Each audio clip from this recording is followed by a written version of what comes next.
Hey guys, Luke and I are back again with an all-new video.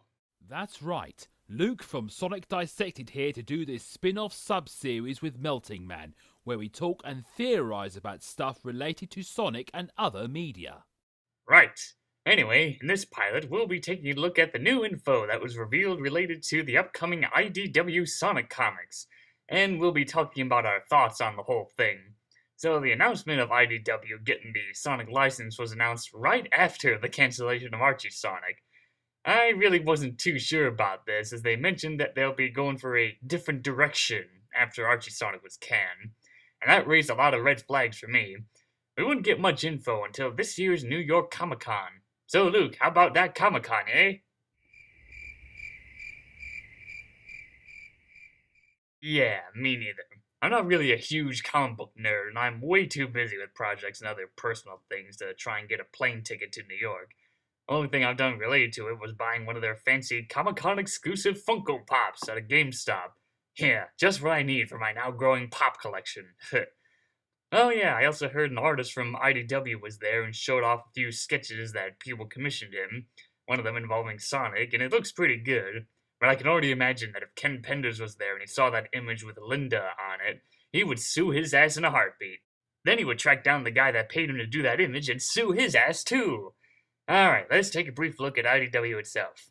Luke? I do have faith in IDW, as many of their comic serials are based on nostalgic franchises like Transformers, TMNT, and My Little Pony, and I think they did a good job with from a few issues I've seen Linkara review. I even read the Back to the Future comics, which are small side stories told by Doc to his kids, like how he and Marty first met, and Biff Tannen ending up in prehistoric times. Even Ghostbusters had a comic where the real movie versions meet their animated selves. My main exposure to them was the Friendship is Magic comics, and they're pretty good. They help expand the world and characters, like giving King Sombra some backstory, or giving Princess Celestia and Shining Armor more development. Then I later read through the Edward Scissorhands miniseries, which takes place several years after the movie, which was nice. Then, of course, I read through the comics based off of American McGee's Grimm, which I already talked about on Forgotten Media, but yeah, IDW is pretty good on my end. They're the kind of company that like to get their hands on whatever franchise they can get and just have some fun with it. So, what's my gripe against them doing Sonic? Well, you'll find out soon. IDW had a Q&A at the event, and Aaron Weber was attending the panel. Yeah, that guy. Heh. Ugh. But hey, they announced that Ian Flynn and Tyson Hess will be working on this, so there's a plus. Glad to hear that Ian Flynn and Tyson Hess are returning going by the flyer. Noticing that the freedom fighters aren't present, it's unknown if they are coming back and if this series is starting on another clean slate. But they are aware of the demand.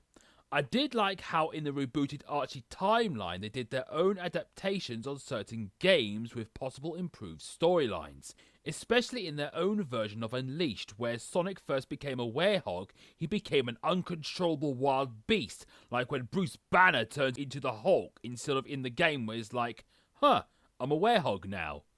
It's also implying that they might do a Sonic Forces comic, maybe expanding on various Resistance missions, or solo side stories on their experience in the Uprising, or side stories on original made Resistance members. Kinda like how on the Sonic Twitter they showed some Sonic Forces mini-comics, like a Resistance member thinking he's useless and tries to prove his worth, and Silver and Knuckles fighting Chaos. Yeah, I do enjoy Ian Flynn's work on Archie Sonic. He knows what to do with these kind of characters and even gives some of the least favorite ones some purpose, like Big the Cat. Any Sonic writer would just throw him in there as a gag and nothing else, while Flynn makes him act like an actual character and uses the stuff he's done in the past to be useful, like using his fishing rod to save drowning civilians or using his strength to help the freedom fighters. Yeah, remember that time when Big the Cat was strong enough to lift a car? Clearly, everyone's forgotten all about that because nowadays they just see him as the memester.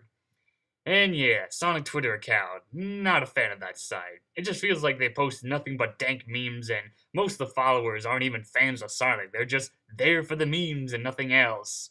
Well, that's my impression on Sonic Twitter. But I did read through some of the exclusive online comics for Sonic Forces, and they're interesting. First story reminded me a lot of Attack on Titan, for some strange reason. And the whole resistance only contains Mobians, which, yeah, kind of leaves a bit of a plot hole on where the hell is Gun in all of this. And the second story was good. It's kind of sad to see Knuckles actually doing his job and protecting the Master Emerald in Sonic media outside of the original games. Most of the Sonic games just have him act like a worthless sack of potatoes. Alright, well let's take a look at some of the stuff that they answered at the Q&A event. We won't be reacting to all the stuff from there, just the ones that are interesting to talk about. Crossovers were asked, and they said, maybe later. Ah, yes, crossovers. IDW has done a lot of crossovers, like Mars Attacks meet Popeye, Star Trek meets Doctor Who, Teenage Mutant Ninja Turtles meets Ghostbusters, and many more. Although I haven't read any of them, I sometimes think they get a little too carried away with the crossover ideas. But man, when IDW Sonic was first announced, two of the most highly requested crossovers I've heard from people were all related to Hasbro. One being a Sonic and Transformers crossover, and the other one being a Sonic and My Little Pony crossover. Well, I can understand Transformers as Sonic is all about nature versus technology, and Sonic has experience with robots, and I can see Eggman working with Megatron. And My Little Pony? The only connection I can see is that with talking animals and the similarities with Sonic and Rainbow Dash. I can sort of imagine a Sonic and Doctor Who crossover, as they both have experience with time travel, and both Eggman and Davros will get on well with one another. Yeah, a crossover with Sonic and Doctor Who would be cool, if they hadn't already lost the rights to Doctor Who. I honestly don't see any of this stuff happening. Of course, then again, with what Sega's been doing with partnerships in recent years, I guess anything can happen at this point. And even if that doesn't happen, we still have all those fanfics, fan art, and fan-made videos about Sonic meeting multicolored talking horses. There are restrictions from Sega, but they'll still have some creative freedom. Yeah, I can already predict what those restrictions are. No Mobius, no relationships, and no relatives. They're just orphans. The end. But they did say it's a world that IDW controls separate from the games, and the mandates aren't that high. My main concern was about Sega being real strict about this. They were pretty strict on Archie Sonic when the new continuity began, so I predicted that IDW would be given the same laundry list that Archie had of things they can and cannot do. But it sounds like it's going to be its own thing. Maybe they'll prove me wrong about those predictions of mine. And at least they announced that they will have some creative freedom. That way they can do their own take on things rather than just being a carbon copy of the games. Freedom fighters, stay tuned. That is interesting, but we don't know if it's the same sort of freedom fighters, or they'll be reverted back to their Satayeb state, with Antoine a coward from not France instead of the badass swordsman he became. Yep, they're well aware of the high demand for the return of Sally and the rest of the gang. But going back to that whole different direction statement, I don't think that's going to happen. My prediction is that if they are able to get any of them in the IDW Sonic universe, they won't be main or minor characters. They'll just be cameos thrown in there just for fan service. That or the term Freedom Fighters will return, but they're completely different characters and not Sally and the old gang. Our comics will start completely fresh with issue 1. That's right, folks, it's a full-on hard reboot. No continuation of either the old or the new continuity of Archie Sonic, just another alternate universe. Well, that's what I'm getting out of this statement. It's interesting how people have defended the idea of IDW continuing Archie Sonic, where they bring up about IDW reprinting some of the old Archie and Friends comics. So, will it be similar to Archie Sonic, but just getting another Super Genesis Wave makeover? Or will it be something completely different? Who knows? Modern Sonic is the focus.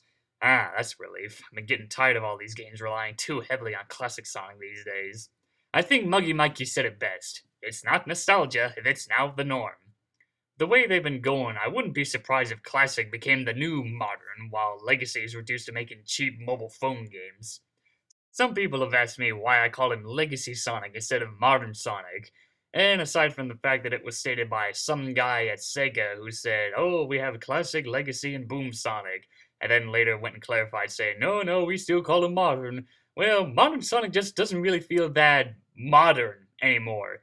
I mean, Classic Sonic himself, or elements from those games, have been showing up more and more in the games, and the Sonic Boom TV series is still going on modern television, so he really leaves Legacy Sonic with an identity crisis. He just can't have his own game without using Classic Sonic as a crutch. So yeah, that's my crackpot theory on why I don't call that version of Sonic modern anymore. Alright, this one's kind of funny. Someone asked about IDW's thoughts on Fleetway Sonic the comic, and then completely dodged the question. Yeah, that's the thing with British published comics, as they don't get that much attention outside of the UK. In my opinion, our Dennis the Menace could beat your Dennis the Menace any day of the week, mate. Judge Dredd's pretty well known, though.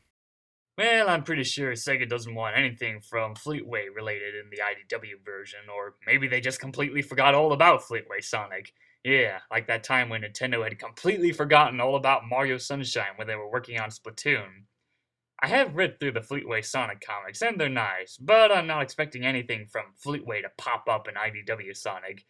Heck, the closest that Archie Sonic came to doing a crossover with Fleetway Sonic was in the dreaded horrors of issue 134, where they featured characters from the Fleetway universe making cameos here and there. I'm kind of surprised that they dodged the question like that. A simple yes or no answer wouldn't have killed you. Ah, wait, never mind. Oh well, at least we still have the unofficially official continuation of Fleetway Sonic. Asking about spin off comics related to the story like Sonic Universe comics. They said nothing's off the table. I can see them doing some sort of spin-off comics, like giving characters like Tails and Knuckles solo comics, or I don't know, a comic giving Eggman a new backstory. Who was he before he grew the tash? And in the words of the Joker, if I were to have a mysterious past, I prefer to have it multiple choice. Yeah, IDW has done stuff like that before, like with the MOP comics, like the Micro series or the Fiendship is Magic miniseries. So, do I see this happening? Yes and no. The one thing that's holding me back on this is the fact that IDW has made a lot of short lived comics based off of video games in the past. American McGee's Grimm, Angry Birds, Skylanders, Metal Gear, all of them have never made it past like 10 issues or so. It's like there's some kind of a curse on the company when it comes to that stuff. But who knows? Maybe they'll prove me wrong and they'll have a steady run that will last longer than 10 issues. A possibility of new characters. Well, this one's kind of a no-brainer. A lot of comics based off of media have always had that creative freedom to create new characters that exist in that comic book universe. So I can see this happening. And hey, with Ian Flynn on board, maybe we can see some of his characters reintroduced in that world, like giving Thrash the Tasmanian Devil some better development instead of how he was completely rushed in the Archie Sonic comics, even though that was all Ken Penders' fault. But hey, I'm open to new characters and definitely open to reintroducing previously made characters. I don't mind this, as it shows how big Sonic's world can be and could show us different animal characters or robot types. And new human characters might be alright too, if they exist in the IDW version. We can use anything from the games. Oh boy, I can't wait to see them do an adaptation of Sonic Schoolhouse and Amy's American Page 1. Well, joking aside, I'm not convinced by this statement because 1. Sega's been staying far away from Sonic 06, even though nobody will shut the hell up about that game. And 2. They also don't want anything from Sonic Chronicles, thanks to all the legal lawsuits surrounding it. So either IDW wasn't clear on what specific games they're allowed to adapt or use elements from, or they were just being completely oblivious when they made that statement.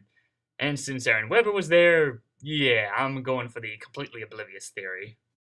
Yeah, I'm not sure if they'll use elements from every single game, maybe the ones that are more well known and popular. Think they'll do an adaptation of Sonic CD or Sonic 1 for the third time?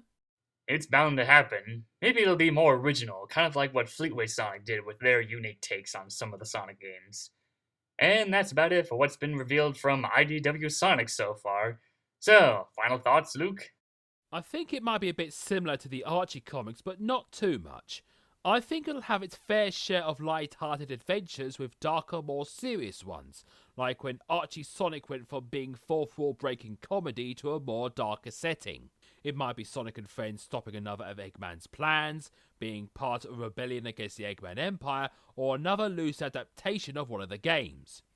Another staple from Archie Sonic was Off-Panel, which was a little strip at the end of each issue parodying the comic story itself, and they can be quite funny.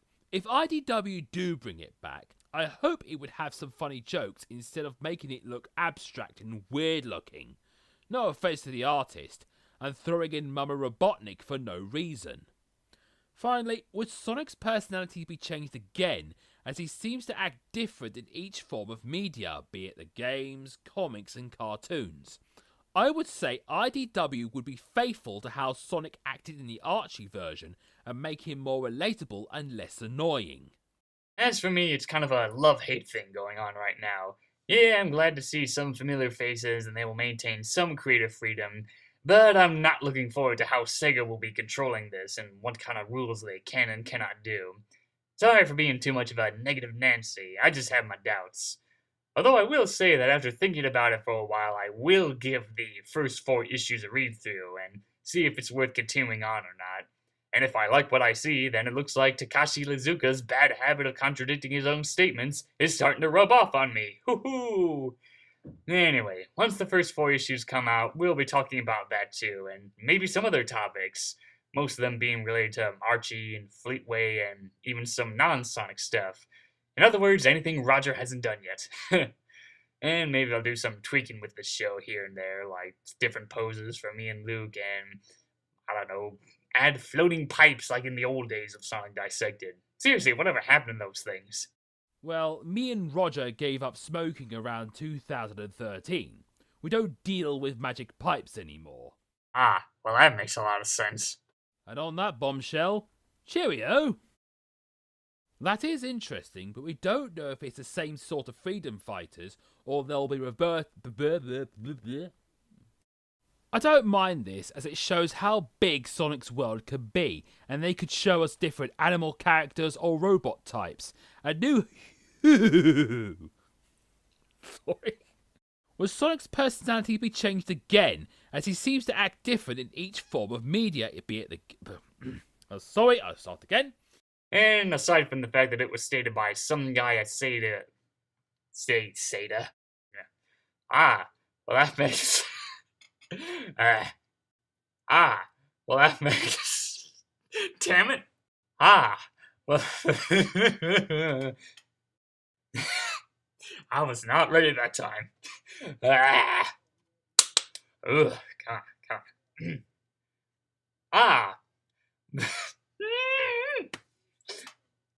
Ah!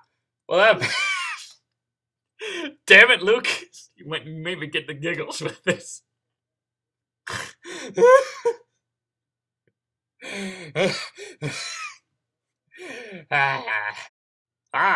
Well, that makes sense.